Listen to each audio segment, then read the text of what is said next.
Hello friends, मैं हूं सनान सारी। आप देख रहे हैं सनानिस यूट्यूब चैनल। फ्रेंड्स, हमने पिछले वीडियो में पढ़ा था औरंगज़ेब के बारे में। तो औरंगज़ेब की मृत्यु 1707 ईस्वी में हो जाती है और औरंगज़ेब के बाद कोई अच्छा शासक नहीं आता है। औरंगज़ेब के बाद का जो शासनकाल है उसे हम उत्तर मुग़ल काल के नाम से जानते हैं। औरंगज़ेब के बाद जो अगला शासक आता है वो है बहादुर शाह। बहादुर शाह जो रहता है ये बहुत ही मूर्ख शासक रहता है। इसका असली नाम रहता है मुअज़्ज़म। हाँ, इसे अपने साम्राज्य का ही पता नहीं रहता है कि इसका साम्राज्य कहाँ तक है, तो इसे साहेब बेखबर के नाम से कहा जाता था। इसके बाद जो अगला शासक बनता है वो है जहांदार शाह। जहांदार शाह जो था, हाँ, ये भी राजा बनने के काबिल नहीं था। इसे लंपट मूर्ख कहा जाता था। हाँ, इसके दरबार में दो भाई रहते थे सैयद बंधु नाम के। वो काफ़ी चालाक थे और इसके जहांदार शाह के राजा बनने में इन दोनों ने बहुत सहयोग किया था। इसके बाद जो अगला शासक बनता है वो है फर्रुख सियर। फर्रुख सियर जो रहता है उसे गृह कायर कहा जाता था। हाँ, फर्रुख सियर ने जहांदार शाह की हत्या करा दी थी और खुद शासक बन गया था।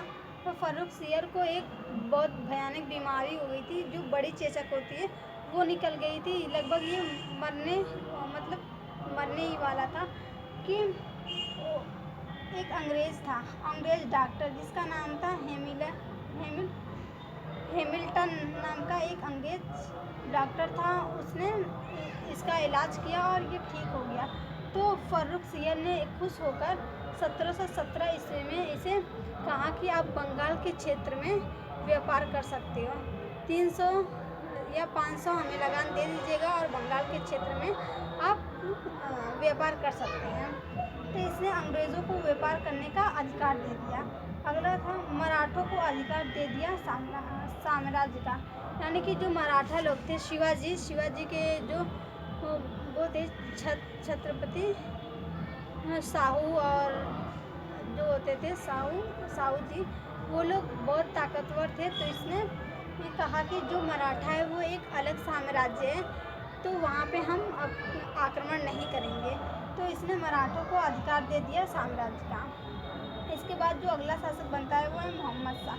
मोहम्मद शाह का जो असली नाम रहता है वो है रोशन अख्तर। ये बहुत ही अय्याश किस्म का शासक था।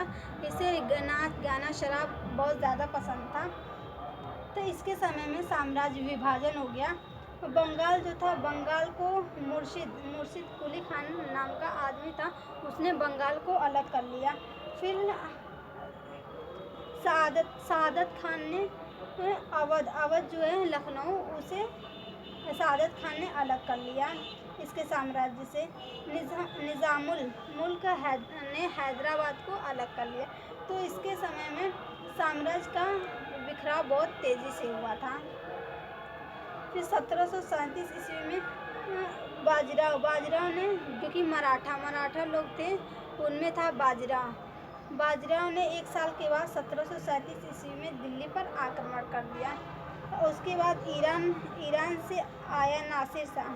तो इसने करने के बाद उस टाइम का जो शासक था वो था मोहम्मद शाह ने कहा, उसने मोहम्मद शाह से कहा कि आप हमें 5 लाख रुपए दे दीजिए और हम आपकी आपकी रक्षा करेंगे, कोई बाहरी देश आप पे आक्रमण नहीं करेगा। तो इसने कहा ठीक है। तो जो मोहम्मद शाह रहता था वो हर साल इसे 5 लाख रुपए दे दिया करता था। और लेकिन 1737 में दिया, 1738 में, 1739 में जब दिया, तो 1739 में ईरान से आया था नादिर शाह को किसी ने गलत सूचना दे दी थी कि जो ये अवध है ये बहुत अमीर है, तो ये अवध पे आक्रमण करने के लिए चला जाता है। लेकिन अवध का जो शासक रहता है वो है सआदत शाह जो रहता है वो इससे कहता है कि हमारे पास तो इतना पैसा नहीं है, क्योंकि अभी हम जल्दी अलग हुए हैं। तो ये कहता है कि आप दिल्ली चले जाइए, दिल्ली पे आपको बहुत ज़्यादा वहाँ से माल वगैरह मिल जाएंगे। तो ये नादिर शाह जो रहता है वो दिल्ली चला जाता है और दिल्ली से बहुत सारा माल वगैरह लेके अपने साथ चला जाता है। नादिर शाह जो रहता है वो ईरानी रहता है। तो ये थी।